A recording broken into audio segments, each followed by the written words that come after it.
रसूल की रिसालत का इकरार किया, यानी ज़बान से कलमा पढ़ा, उनके ऊपर नमाज फर्ज है।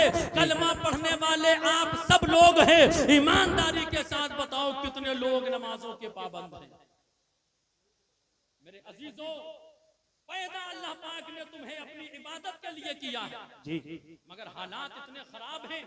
किसी गांव में 2 सफ़े होती हैं, किसी में फजर में 1 सफ़ होती है। ऐ मेरे अजीजों, नमाजों के पाबंद बन जाओ। अगर अपनी नस्लों को बचाना चाहते हो, अपने आप को बचाना चाहते हो, अपने आप को तबाही के दहाने से अगर बचाना है, प्यारे तौबा करो, अल्लाह की बारगाह में झुक जाओ। अल्लाह के जितने महबूब बंदे दुनिया में आए हैं, वो सब अल्लाह की बारगाह में अपनी पेशानी को झुकाते रहे। अल्लाह पाक ने उनको दुनिया का महबूब बंदा बना दिया। ऐ मेरे अजीज, जो तुम अगर आज इक़्तिदार चाहते हो, पाबंदी बुलंदी चाहते हो, कामयाब होना चाहते हो, और यूं कहिए कि आज के माहौल में अजाब से बचना चाहते हो, एक जरूरी ऐलान समाप्त कर लें। जितने भी कमेटी के लोग हैं, करता है कि ख़याल तैबा मुझे बेकरार करता है, नबी के हुक्म का भी इंतजार करता है। कोई करे न करे जिक्र शाफ़े महशर, नबी का जिक्र तो परवरदिगार करता है, कि नबी का जिक्र तो परवरदिगार करता है। बहुत मुख्तसर वक्त में बड़ी अच्छी तकरीर खतीब आदम हिंदुस्तान हजरत अल्लामा कारी उमर रज़ा कादरी बरेलवी से समाअत कर रहे थे। वो तकरीर में यही बता रहे थे कि पीर की निस्बत मुरीद से पूछो, मदाहे मरने में कितना शहीद से पूछो। उमर भाई तवज्जो चाहूं कि पीर की निस्बत मुरीद से पूछो, मदाहे मरने में कितना शहीद से पूछो, नमाज पढ़ने में कितनी मिठास मिलती है, ये बात हजरत बाबा फरीद से पूछो।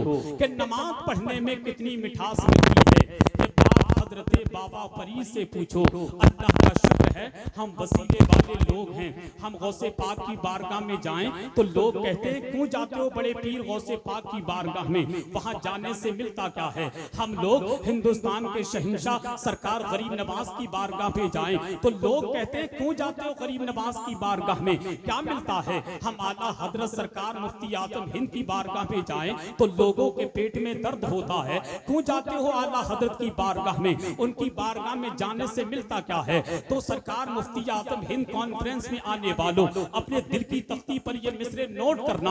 अगर कोई तुमसे कहे हमें क्यों जाते हो बड़े पीर गौसे पाक की बारगाह में, क्या मिलता है, तो सीना ठोक कर डंके की चोट पर कहना। हमसे कहता है तो सुन कि तमाम उम्र की दौलत खरीद सकती है, कि तमाम उम्र की दौलत खरीद सकती है, वफा तो सबको बेकीमत खरीद सकती है, कि तमाम उम्र की दौलत खरीद सकती है, वफा तो सबको बेकीमत खरीद सकती है। मैं कैसे कह दूं कि वलियों से कुछ नहीं मिलता, जुबैदा बीबी जब जन्नत खरीद सकती है।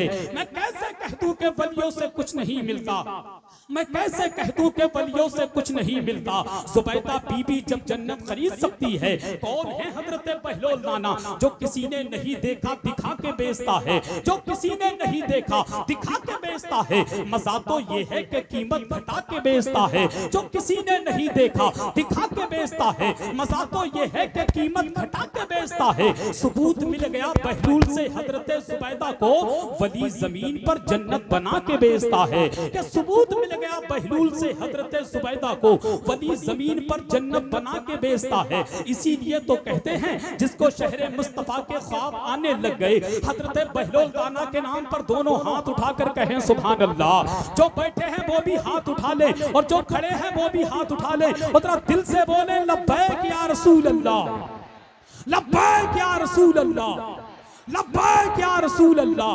कि जिसको शहरे मुस्तफा के ख्वाब आने लग गए, जिसको शहरे मुस्तफा के ख्वाब आने लग गए, जिसको शहरे मुस्तफा के ख्वाब आने लग गए, वो नजर में गुम्बदे खतरा बसाने लग गए। हजरत बहलोल को पावर मिला कुछ इस तरह, वो जमीन की गोद में जन्नत बनाने लग गए।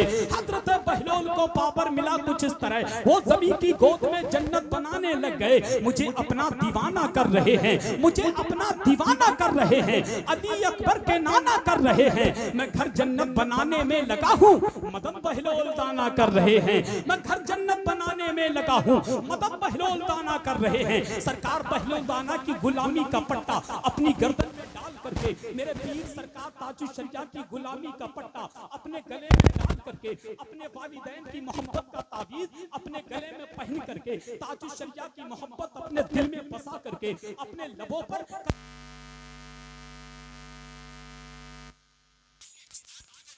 आबाद जिसको दुनिया शहंशाह तरन्नुम शारे मुल्के हिंदुस्तान बुलबुले बाके मदीना